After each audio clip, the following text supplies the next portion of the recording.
CQVX, CQVX, CQVX. This is Havana calling.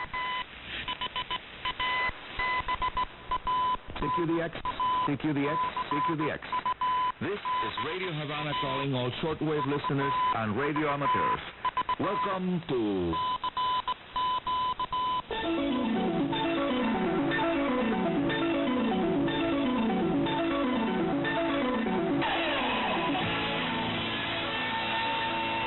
DXers Unlimited, Radio Havana's weekly feature dedicated to the fascinating world of radio communications.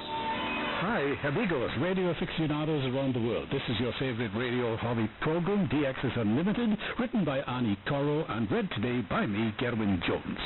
Now, ready to bring you about 10 minutes of information about our favorite way of spending whatever spare time is available. That is no other than playing with our radios.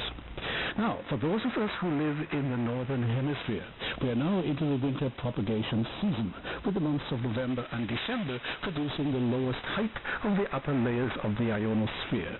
So expect much better DX conditions to be happening during these 8 to 12 weeks. Twice a year, the Earth receives almost equal illumination from the Sun for a limited period of time.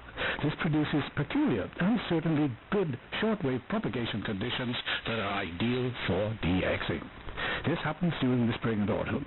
This is why we name those conditions the equinoctial periods. More about DXing during the winter season. The AM medium wave broadcast band propagation conditions will stabilize, and reception will become easier as static crashes go to very low levels or vanish, since thunderstorms are less frequent during the winter season. By monitoring the 120, 90, and 60-meter tropical bands, you will be able to pick up many small regionals or semi-local stations that operate on those bands. They provide local communities with a radio service that reaches beyond the coverage area of a single AM medium wave broadcast band transmitter of low to medium power, that is, from 1 to 10 kilowatts. Just around sunrise, be on the lookout for weak AM broadcast band and tropical band stations. Several listeners have sent email messages to info@rhc@enet.cu asking for more information about amateur radio here in Cuba and how Cuban ham stations are operating more often during international contests.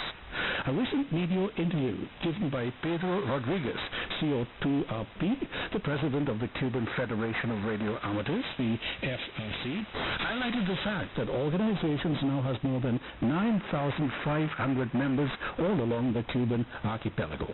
Practically all Cuban radio amateurs are active in one way or another on the 2 meters band using the FM mode. A lower number of FRC members operate on the shortwave bands using CW, single-side voice, and digital communications modes. Their number is increasing as the current ongoing interest in home brewing simple single-band HF receivers for the 40 meters band is producing more activity on that band. There are about 40-meter band nets that provide nationwide coverage, like my own, the Soldering Iron Net, devoted to technical topics that goes on the air Sunday mornings.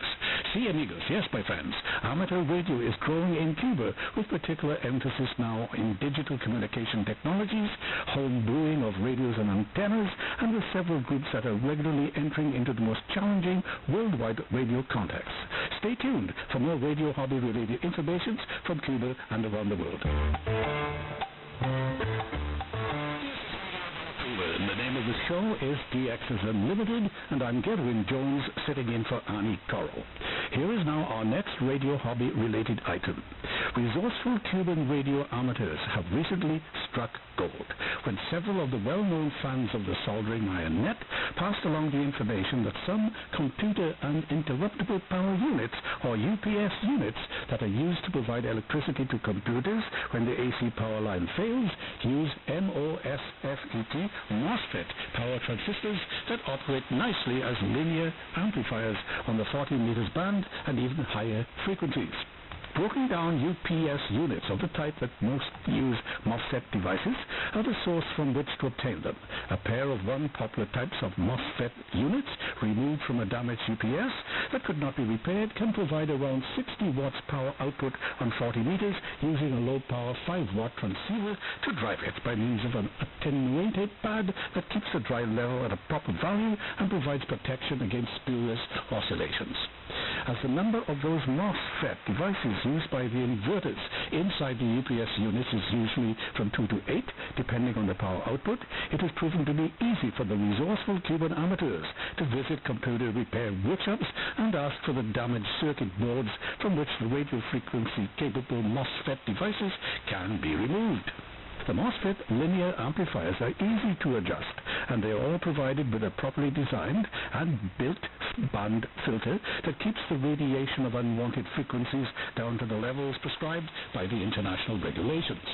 Another interesting finding by the builders of those solid-state linear amplifiers is that the ferrite core used in the middle of the video cable of an old CRT monitor provides the practical possibility of building an excellent broadband output transformer. Now, a short sound propagation update. An active sun requires continuing monitoring if you really want to benefit from the unusual and dynamically changing propagation conditions. If another huge sunspot appears, then the solar flux may enter into really record-breaking figures with all the associated consequences.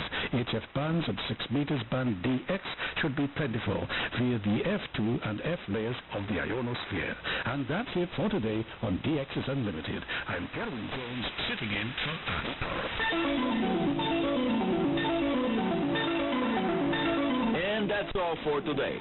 This is Arnie Coro, Radio Amateur CO2KK, your host here at Radio Havana's DXers Unlimited, saying 73 and very good DX.